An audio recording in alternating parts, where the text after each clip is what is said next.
गुरु दीक्षा लेने के बाद नया जन्म होता है। जब तक गुरु दीक्षा नहीं लिए तब तक समझो कि आपका जन्म ही नहीं हुआ, भक्ति क्षेत्र में आपका प्रवेश ही नहीं, अभी तक तो आपने जन्म लिया ही नहीं। तो गुरुदेव से दीक्षा लेने के बाद दूसरा जन्म होता है, नया जीवन प्रारंभ होता है। एक व्यक्ति ने 60 वर्ष की अवस्था में गुरु दीक्षा ली, तो किसी ने पूछा भैया तुम्हारी उम्र कितनी है? बोले महाराज अभी तो 1 दिन का उम्र होगी। 1 दिन का? 60 साल को 1 दिन की बता रहे। बोले आज ही हमने गुरु दीक्षा लिया है, आज से मेरा जन्म हुआ है। तो गुरु दीक्षा लेने के बाद दूसरा जन्म होता है। गुरु जो है ब्रह्मा जी के समान है, विष्णु के समान है और महेश शंकर जी के समान है।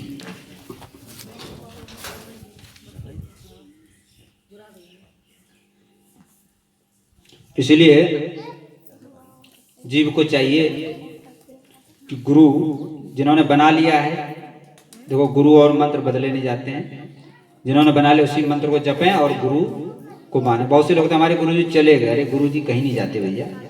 जैसे भगवान अजर अमर हैं वैसे गुरुदेव भी अजर अमर, हमेशा रहने वाले, सब जगह रहते हैं। तो उन्होंने जो मंत्र आपको दिया है उस मंत्र के रूप में स्वयं गुरुदेव है, तो उस मंत्र का आप जपें। और जिन्होंने गुरु नहीं बनाया है तो भगवान से प्रार्थना करें, जहाँ जिनकी श्रद्धा भक्ति हो भाव हो उन संत महापुरुष को गुरु बनावें और भक्ति में लगें। क्योंकि भैया जीवन का ठिकाना नहीं है, किस क्षण ये जीवन चला जाए एक क्षण का पता। एक बार एक ब्राह्मणी थी, नारद जी घूमते घूमते पहुंच गए, तो ब्राह्मणी ने कहा महाराज विराजो, आसन ग्रहण करो, भोजन प्रसाद पाओ, जल पियो। तो नारद जी बोले देखो तुमने गुरु नहीं किया। बोले महाराज नहीं किया, तो तुम्हारे हाथ का पानी नहीं पीऊंगा न भोजन खाऊंगा। बोले महाराज ये क्या बात, चलो आप ही, अब आप नारद जी हैं, इससे बड़ा गुरु कौन मिलेगा। तो गुरु बना लिया। तो नारद जी ने कहा कि देखो अब तो गुरु बना लिया, तो जो बिना गुरु के उसके हाथ का पानी नहीं पीना, खाना नहीं। पतिदेव कहीं प्रदेश गए थे, ब्राह्मण देव लौट के आए, अब तो ये अलग से ही रख दे पानी, अलग से भोजन। तो ब्राह्मण देवता ने कहा ये क्या हो गया, इसको जो है ये दूर से ही बात करती है और दूर से भोजन रख देती है, पता नहीं क्या छुआछूत हो गया, क्या हो गया। बोले ऐसा क्यों कर रही हो तुम? बोले इसलिए कर रही हूँ कि हमारे गुरु जी ने कहा। तो बोले ऐसे तो काम चलेगा नहीं, रहना एक ही जगह, ऐसा करो मेरे को भी गुरु बनवा दो, तो दोनों एक जैसे हो जाएंगे। तो महाराज नारद जी को स्मरण किया, नारद जी आ गए। तो नारद जी का एक काम करो, गंगा जी नहा करके आओ, उसके बाद गुरु बना देगा। तो चल दिए बाहर। जैसे निकले एक निकारे, पंडित जी कहाँ जा रहे हो? अरे गंगा स्नान करने गुरु जी आए, आज मंत्र लेंगे। बोले अरे आज मंगलवार है यार, शुभ दिन को लेना, गुरुवार को लेना। बात तो सही कह रहे हैं। फिर कुछ आगे बढ़े, फिर सोचा अरे ये तो ऐसी करते थे। फिर दूसरे आदमी ने टोक दिया, कहाँ जा रहे हो पंडित जी? गंगा नहाने जा रहे हो, गुरु जी आए ना, मंत्र लेना। बोले अमावस्या यार, पूर्णमासी को लेना चाहिए। अब तो उसके दिमाग में शंका घुस गई, लौट के चले आए बेचारे। नारद जी का महाराज अभी तो शुभ मुहूर्त नहीं है, फिर देख लेंगे। अब नारद जी तो रमते राम है, गए पता नहीं कहाँ चले गए, लौटे के नहीं आए। अब ब्राह्मण देव का शरीर हो गया पूरा हाथी बन गया दूसरे जन्म में। लेकिन हमारी जो भारत की स्त्री होती है पतिव्रता होती है, साथ में पति को भी लेके चलती हैं। तो उस ब्राह्मणी ने राजकुमारी के रूप में जन्म लिया उसी राजा के यहाँ, जहाँ वो हाथी बना था। फिर नारद जी का स्मरण किया, उस हाथी को मंत्र दिलवाया। जब उसका उद्धार हुआ, इस तरह से गुरुदेव की महिमा अपार है। तो हम लोगों को चाहिए कि गुरुदेव की शरण में जाएं। गुरुदेव और जो गुरु बना लिया है, गुरुदेव को नित्य प्रणाम करना चाहिए, उनकी श्रीमुख के बाणी अपने कानों से सुनना चाहिए, नित्य प्रति गुरु मंत्र का जप करना चाहिए और उनका ध्यान करना चाहिए। श्रद्धा के साथ, भाव के साथ गुरु मंत्र का जाप करने से सब कामना पूर्ण होती है। और प्रतिदिन जप है, यानी कि आज जप लिया कल छोड़ दिए, पर ऐसे नहीं, नियमित कुछ समय ऐसा होना चाहिए जिसमें थोड़ा 15 मिनट, आधा घंटा, 1 घंटा, जो भी आपसे हो, मंत्र का जाप अवश्य करना चाहिए। और गुरुदेव के चित्रपट को रखना चाहिए, उनका पूजन करना चाहिए और गुरुदेव से वार्ता भी करती रहनी चाहिए। देखो गुरु जी को नहीं आवश्यकता है शिष्य का, लेकिन शिष्य को आवश्यकता है। गुरु को तो हजारों लोग हैं, तो गुरु जी क्या जरूरत है? गुरु जी ने तो अपने गुरु जी से ले लिया जो लेना था, उन्होंने तो अपना काम बना लिया। अब जो शिष्य है उनका काम है गुरु जी से कुछ लेना। तो गुरु जी का आवश्यकता नहीं है शिष्यों की, शिष्यों को जरूर आवश्यकता है गुरु की। इस तरह से गुरु तो शिष्य के बिना रह सकते हैं, लेकिन शिष्य गुरु के बिना नहीं रह सकते। तो बड़े भाग्य से गुरुदेव मिलते हैं।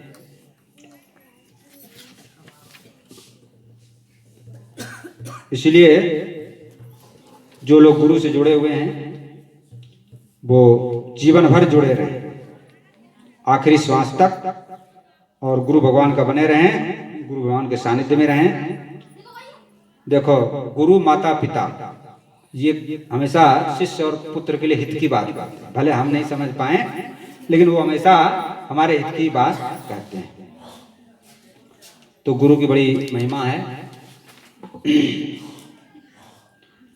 आज खुल गए भाग्य हमारे, हमने पाए सद्गुरु प्यारे।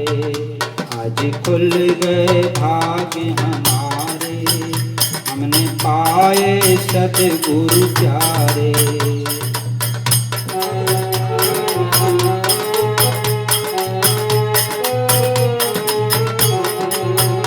हमने पाए सद्गुरु प्यारे, हमने आए सद्गुरु प्यारे, हमने पाए सद्गुरु प्यारे, हो हमें पाए सद्गुरु प्यारे।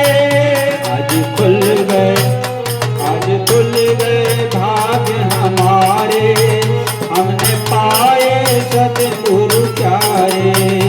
आज खुल गए भाग्य हमारे, हमें पाए सतगुरु प्यारे। आज खुल गए भाग्य हमारे, हमें पाए सतगुरु प्यारे।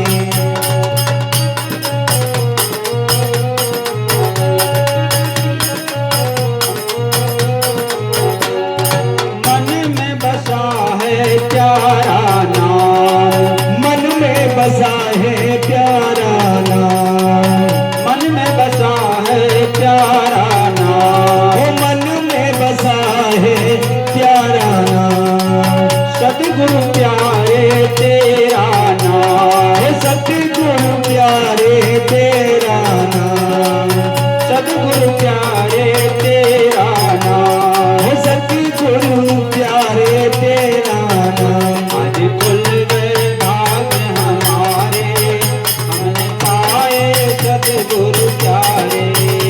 आज खुल गए भाग्य हमारे, हमें पाए सतगुरु प्यारे। आज खुल गए भाग्य हमारे, हमने पाए सद्गुरु प्यारे।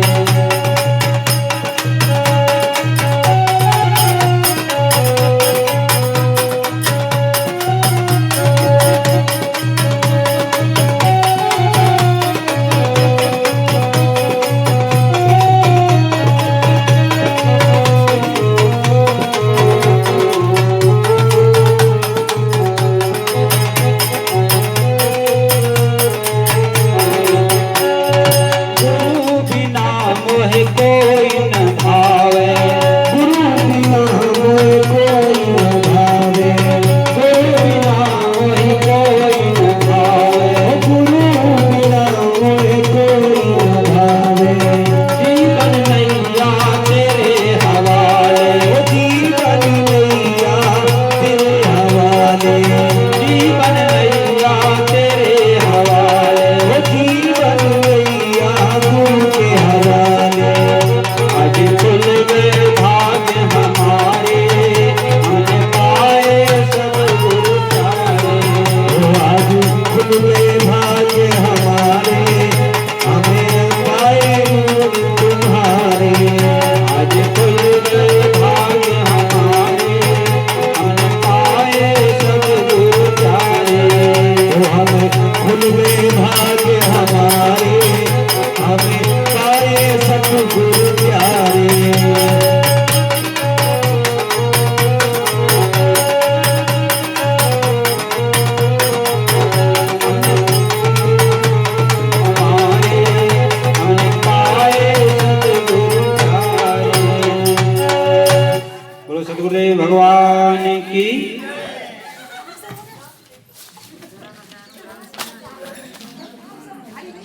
तो गुरु भगवान की कृपा से क्या क्या जीव को होता है, इस लोक में भी सुख शांति आनंद की प्राप्ति होती है और परलोक भी बन जाता है। क्योंकि जो सच्चे संत होते हैं, सदगुरु होते हैं, वो जीवन जीने की कला सिखाते हैं। देखो मनुष्य और पशु में क्या अंतर है? पशु भी भोजन करता है, पशु भी सोता है, पशु भी बाल बच्चे पैदा करता है, और मनुष्य भी उसी काम को करे तो कोई भी अंतर नहीं। तो मनुष्य और पशु में अंतर क्या है? भगवान की भक्ति, उत्तम संस्कार जीवन में आना, दोष दुर्गुणों का त्याग करना, इससे ही मनुष्य मनुष्य बनता है। नहीं तो मनुष्य जो है बिना पूछ और सींग के पशु है, बिना पूछ पशु के मतलब समान। इसलिए सत्संग की आवश्यकता है, गुरुदेव की आवश्यकता है। मीराबाई के गुरुदेव हैं संत श्री रविदास, काशी में विराजते थे। तो उनकी जो रानी थी माँ मीराबाई की, उनकी माँ का नाम था झालीबाई, उनके गुरुदेव थे संत रविदास।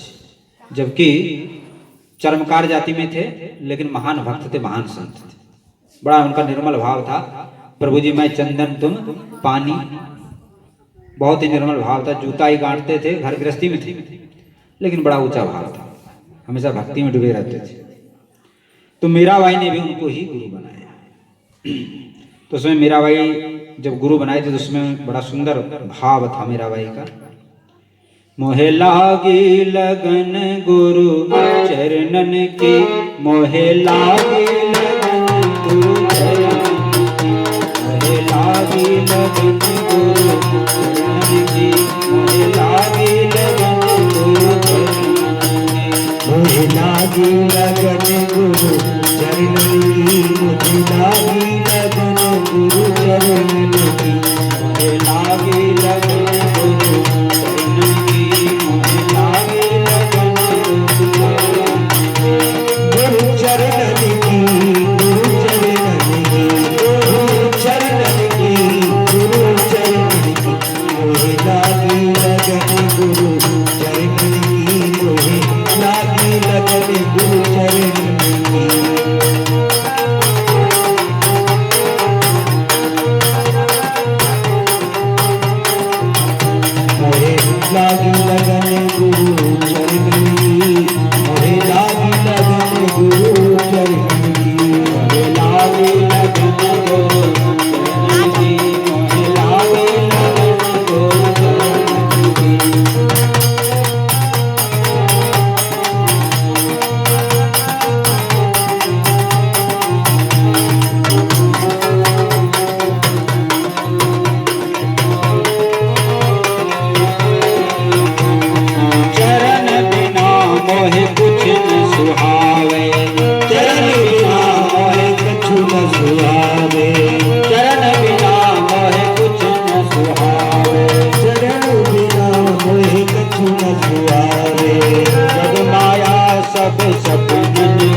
बोलो गुरुदेव भगवान की जय।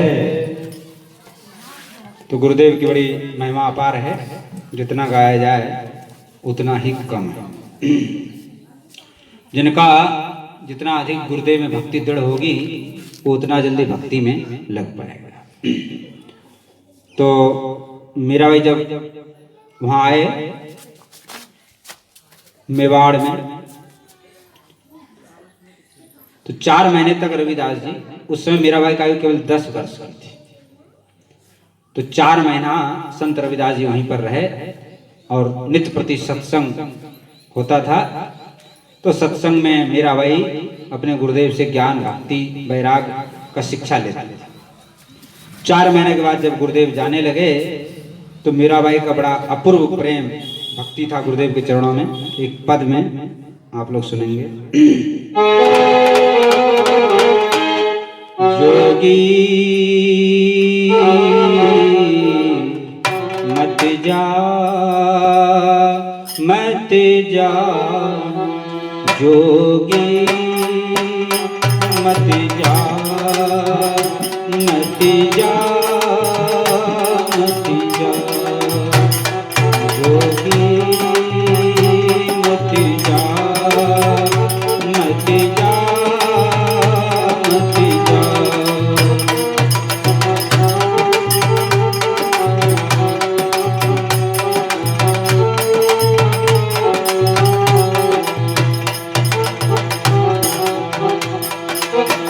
अगर चंदन की चितार जाऊं, अगर चंदन की चितार जाऊं,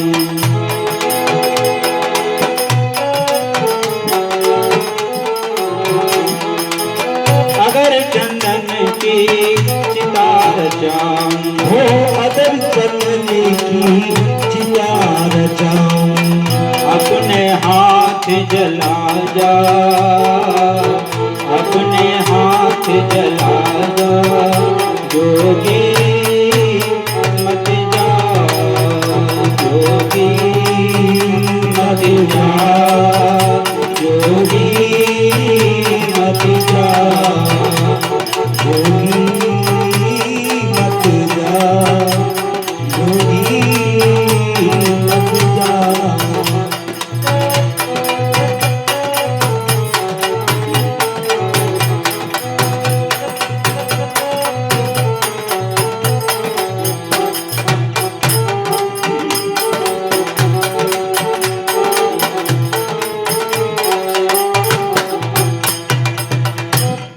जल भई में भस्म की ढेरी,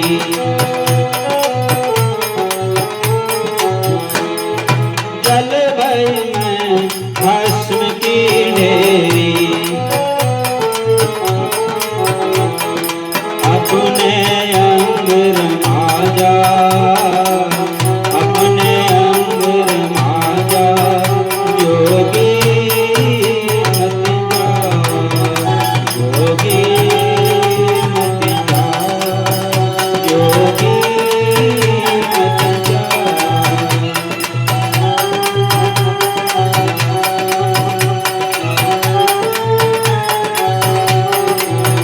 योगी मत जा, योगी मत जा।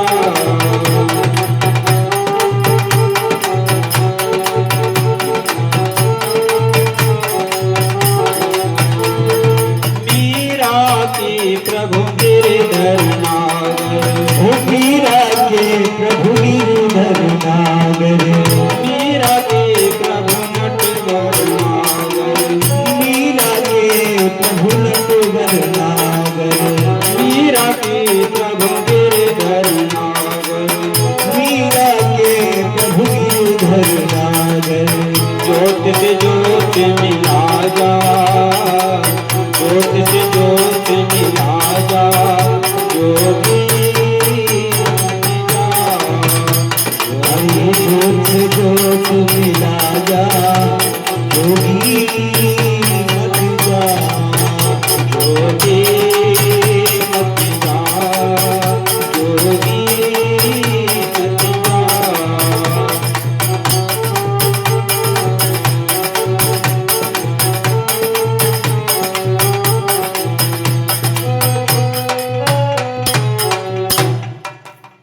बोलो गुरुदेव भगवान की जय। इस तरह से मीराबाई का अद्भुत प्रेम है।